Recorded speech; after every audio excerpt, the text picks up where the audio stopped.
The anomaly. The void between stars held countless secrets, but none quite like the one that would forever change the balance of power in the galaxy. It began with a simple energy reading, an anomaly detected by the Zenith Collective's Deep Space Monitoring Station in the Outer Rim. The reading was unlike anything their advanced sensors had encountered before, pulsing with a rhythm that seemed almost artificial, yet defied classification by their extensive databases.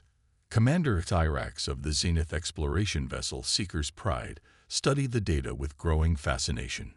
His four arms moved gracefully across the holographic display, manipulating the information streams, while his bioluminescent patches flickered with curiosity.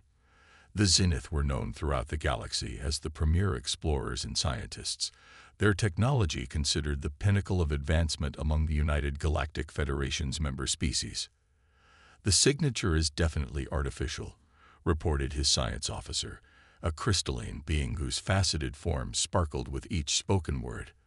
"But the energy patterns don't match any known civilization's technology. It's as if someone combined multiple theoretical propulsion systems into a single functioning unit." Tyrax's antennae twitched with interest. "Set a course for the anomaly. Maintain standard first contact protocols, but keep weapon systems on standby. Something about this doesn't feel right." The journey to the source of the anomaly took 3 standard days, during which the energy readings grew stronger and more complex. As they approached, the ship's advanced sensors began painting a picture that defied explanation. The object was massive, easily 3 times the size of their own vessel, with a design that seemed both primitive and impossibly advanced. When they finally dropped out of hyperspace at a safe distance, the bridge fell silent. Before them floated a warship unlike anything in the Federation's databases. Its hull was dark, almost black, with angular lines that spoke of brutal efficiency rather than aesthetic beauty. Weapon turrets dotted its surface like thorns on a rose, and massive engine nacelles suggested power levels that shouldn't have been possible. "By the Ancient Ones," whispered the navigation officer, a gelatinous being whose body rippled with shock. "Look at those weapon configurations. I count at least 40 primary gun emplacements. And those look like... Are those Nova torpedoes?" Tyrax leaned forward in his command chair, all 4 eyes focused on the mysterious vessel. Nova torpedoes were banned by the Galactic Accord centuries ago. The technology was deemed too dangerous, capable of triggering stellar collapse. Who would dare? His words trailed off as the ship's markings became visible, along the hull, in characters that seemed almost primitive compared to the vessel's obvious technological sophistication, were words in a script that triggered ancient memories in the Federation's databases. "Commander," the communications officer said, her voice trembling. "Those markings, they're in the extinct Earth language, English, I believe it was called." The bridge erupted in confused chatter. Earth was a legend, a cautionary tale told to young species about the dangers of unchecked aggression. According to official Federation history, humanity had destroyed itself in nuclear fire over 500 years ago, their homeworld reduced to a radioactive wasteland. The few human refugees who had escaped were scattered across the galaxy, living as second-class citizens in alien societies, their aggressive nature supposedly bred out through generations of careful genetic monitoring. "Impossible," Tyrax declared, though his voice lacked conviction. "Humanity is extinct as a spacefaring civilization. They have neither the resources nor the technology to build something like this." But as their scans continued, more impossible details emerged. The ship's hull was composed of an unknown alloy that their sensors couldn't fully analyze. Its power source registered as a controlled singularity, something that even the Zenith had only theorized about. Most disturbing of all, life signs were detected deep within the vessel's core, faint but unmistakable. "Prepare a boarding team," Tyrax ordered, his training overcoming his apprehension. "Full environmental suits, maximum security protocols. We need to know what we're dealing with here." The boarding craft approached the human vessel slowly, its crew a mix of Zenith scientists and warrior caste Thraxians, the Federation's elite soldiers. As they neared the hull, An airlock became visible, as if the ship itself was inviting them inside.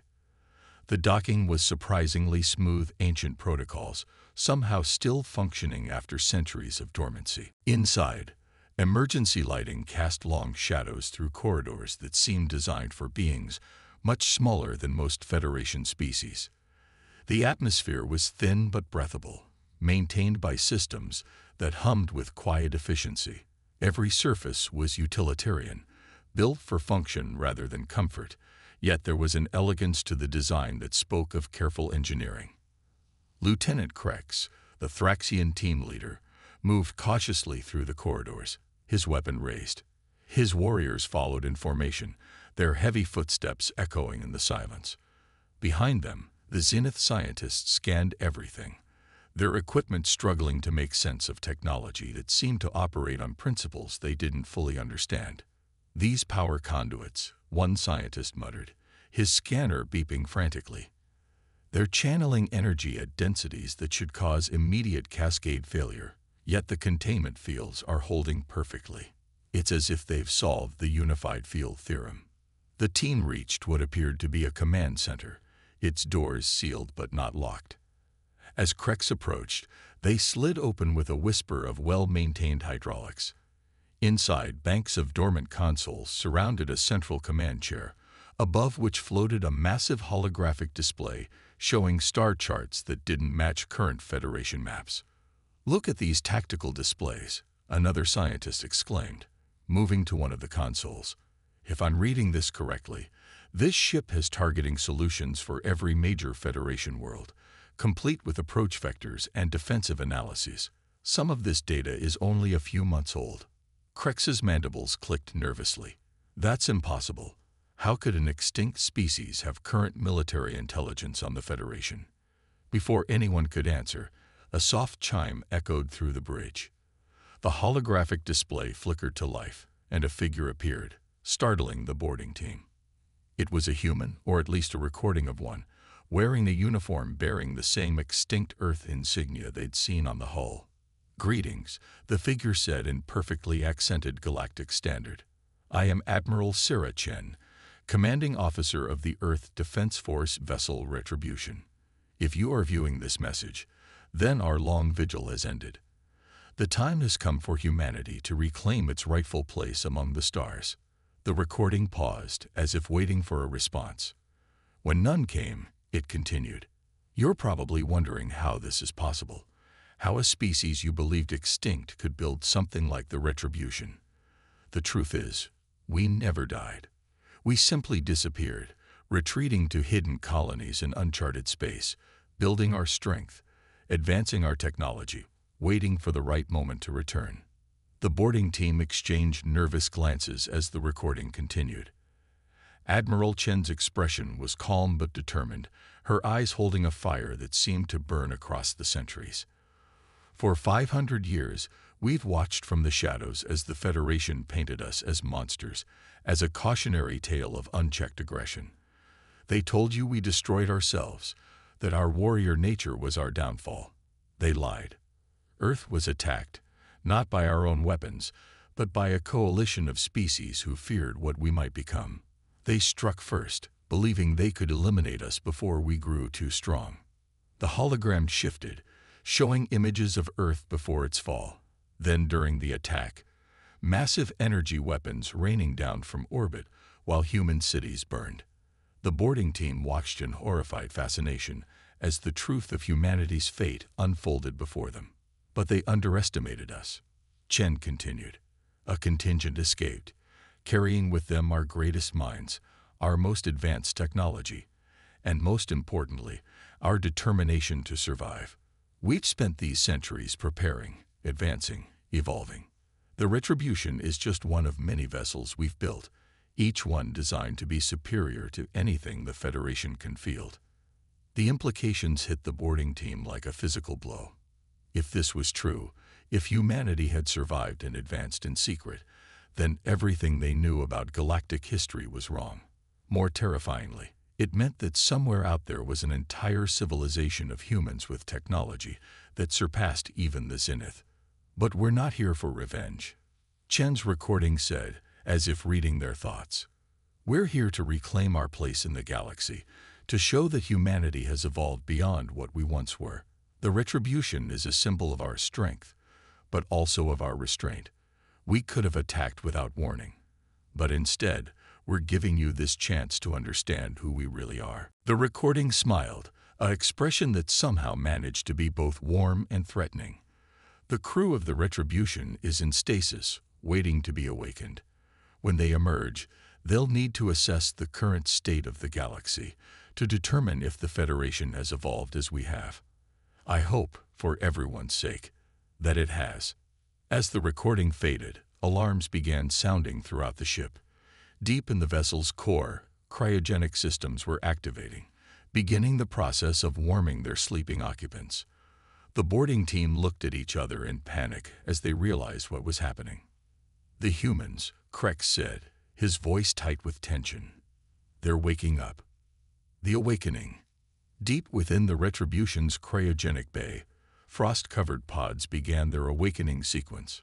Status lights shifted from amber to green as centuries-old systems functioned with precision that defied their age.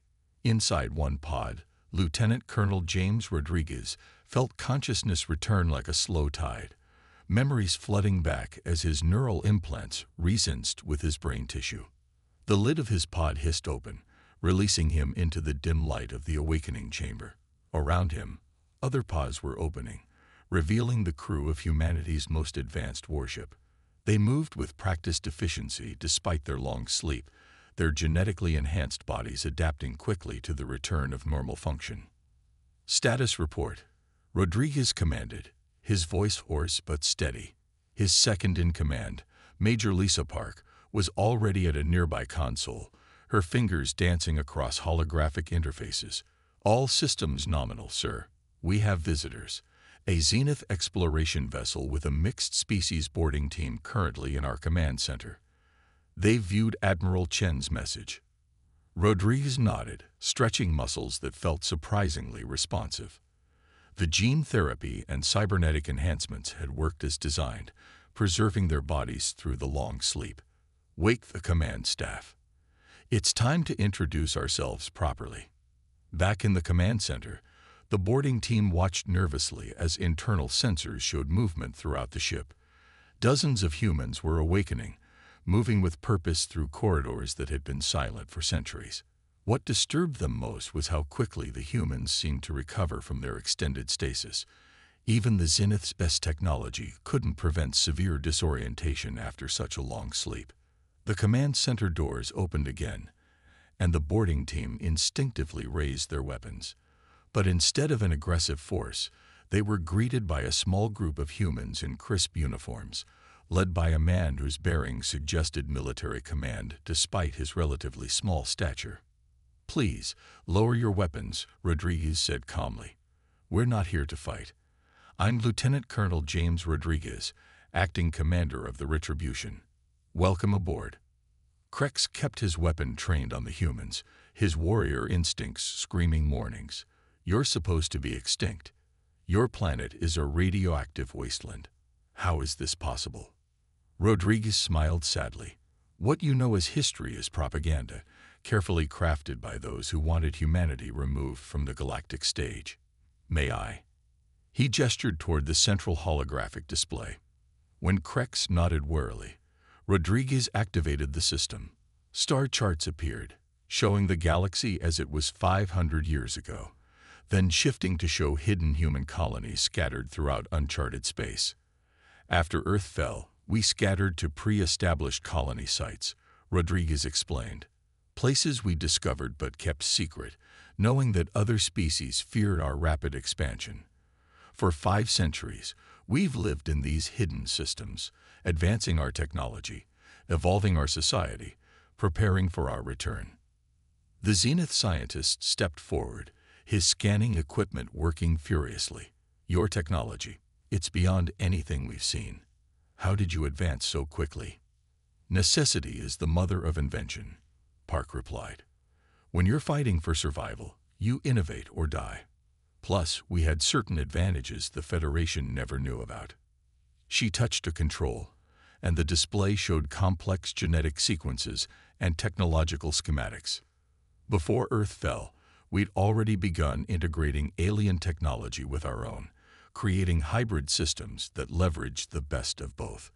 We'd also started a comprehensive genetic enhancement program, not to make super soldiers, but to adapt our species for long-term space habitation. The boarding team listened in fascination and growing concern as the humans explained their history.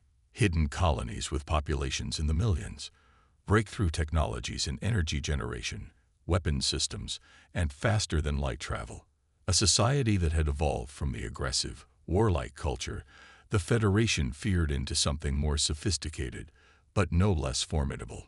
"But why reveal yourselves now?" Axirax asked through the communication link. "You could have remained hidden indefinitely." Rodriguez's expression grew serious. "Because hiding isn't living. We want to rejoin the galactic community, but on our terms. The Retribution is our embassy, a demonstration of our capabilities, but also our restraint. We could have built 1,000 such ships and launched a war of conquest. Instead, we built one and waited for you to find it." The implications were staggering. The boarding team realized they were standing in what amounted to the most advanced warship in the galaxy, crewed by members of a species everyone thought extinct. And somewhere out there were entire human civilizations, armed with technology that could potentially challenge the entire Federation. "What do you want?" Krex asked bluntly. "You say you're not here for revenge, but this ship, it's built for war." "We want recognition," Rodriguez replied. "Acknowledgement that humanity was wronged, and a place at the table as equals. The Retribution is indeed built for war, but it's also a shield. We won't be driven from our homes again." Over the next several hours, the humans demonstrated their technological superiority with careful precision. They showed weapons systems that could crack moons, shields that could withstand sustained bombardment from entire fleets, and engines that could cross the galaxy in a fraction of the time it took Federation vessels. But they also showed restraint. Every demonstration was controlled, every capability revealed with purpose. They weren't trying to intimidate, but to establish credibility. The message was clear. Humanity had the power to take what it wanted, but was choosing to negotiate instead. "Your Federation speaks of peace and cooperation," Park said during one demonstration. "But your history is built on the destruction of our world. How can there be peace without acknowledging this injustice?" The boarding team had no answer. Everything they'd been taught about humanity's extinction was crumbling before their eyes. Back on the Seeker's Pride, Commander Axirax was already in communication with Federation High Command, transmitting everything they'd learned. The response was predictable: panic, denial, and hurried military preparations. But Rodriguez had anticipated this. "Commander Axirax," he said, speaking directly to the Zenith captain, "we're transmitting coordinates to you now. These lead to a neutral system where representatives from our hidden colonies are willing to meet with Federation diplomats. We're also sending technical specifications for some of our less advanced technologies as a gesture of good faith." The bridge of the Seeker's Pride fell silent as they reviewed the transmitted data. The technologies being offered freely were decades ahead of anything the Federation possessed. If these were considered less advanced by human standards, what else did they have? "Why share this?" Axirax asked suspiciously. "Because we're not the monsters your histories make us out to be," Rodriguez replied. "We've had 5 centuries to evolve, to mature as a species. Yes, we're still warriors at heart, but we've learned to temper that nature with wisdom. We want to rejoin the galactic community, not conquer it." The next few days were tense as news of humanity's return spread throughout the Federation. Emergency sessions were called, military forces were mobilized, and old fears were rekindled. But as more information emerged, a different picture began to form.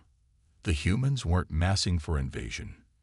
Instead, they were proposing trade agreements, offering technological exchanges, and suggesting joint exploration missions. They wanted their history acknowledged and their sovereignty respected, but they weren't seeking vengeance for past wrongs. The Retribution became a symbol of this new reality. Federation scientists and diplomats visited the ship, each leaving impressed and somewhat awed by human achievements. The crew conducted themselves with professional courtesy, answering questions and demonstrating technologies with patience that belied their warrior reputation. During one such visit, a Thraxian admiral confronted Rodriguez about humanity's military capabilities. "You could conquer us all," the admiral stated bluntly. "Why don't you?" Rodriguez considered the question carefully. "Because conquest breeds resentment, and resentment leads to eternal conflict. We've learned from our own history and yours. True strength isn't in subjugation, but in cooperation. Besides," he added with a slight smile, "we've discovered that the universe is vast and full of wonders. Why waste time fighting over a few thousand worlds when there are millions more to explore?" This philosophy, so different from the aggressive nature attributed to ancient humanity, began to reshape Federation perceptions. Yes, humans were formidable warriors, but they'd evolved into something more complex. Explorers, scientists, philosophers, and builders who happened to be very, very good at warfare. The turning point came when long-range sensors detected a massive energy surge from the galactic rim. Something was approaching, something that dwarfed even the Retribution and power signatures. As Federation forces scrambled to investigate, the humans offered assistance. "We've been monitoring that region for decades," Park explained to the assembled Federation commanders. "There's something out there, something that makes our conflicts seem petty by comparison. Perhaps it's time we faced it together." As the Retribution powered up its engines, preparing to join the investigation fleet, Rodriguez addressed the mixed crew that now included Federation observers. "For 500 years, humanity has prepared for this moment. Not for revenge, not for conquest, but for the chance to prove that we belong among the stars. Today, we stop being the monsters in your cautionary tales and start being your allies in facing whatever comes next." The massive warship slipped into hyperspace, its advanced engines carrying it toward an uncertain future. Behind it, the Federation grappled with a new reality. Humanity had returned, not as conquerors, but as equals. They'd brought with them technology that could reshape the galaxy and a warrior spirit tempered by centuries of growth. The galaxy would never be the same. The monsters of legend had become the heroes of tomorrow, and somewhere in the void between stars, human ships began emerging from hidden bases, ready to reclaim their place in the cosmic tapestry. They came not with weapons raised, but with hands extended in greeting, offering a choice: continue the fears of the past, or embrace a future where humanity's strength could benefit all. As news of these events spread throughout the galaxy, one truth became clear: the age of hiding was over. Humanity had returned, and they were ready to show the universe what 5 centuries of evolution had created. Not the savage warriors of Federation nightmares, but something far more formidable. A species that had mastered both the arts of war and peace, ready to face whatever challenges the universe might offer. The Retribution was just the beginning. In the hidden colonies, shipyards worked tirelessly, constructing vessels of exploration and defense. Scientists pushed the boundaries of knowledge, while diplomats prepared for the complex negotiations ahead. Humanity had learned from its near extinction, emerging stronger, wiser, and more determined than ever. And in the command centers of the Federation, leaders contemplated a future where humanity's legendary resilience could be an asset rather than a threat. The choice was theirs: continue to see humans as monsters or recognize them as what they've become, a species ready to help guide the galaxy into a new age of exploration and discovery. The stars awaited, infinite in their possibilities, and humanity was finally ready to embrace them once again.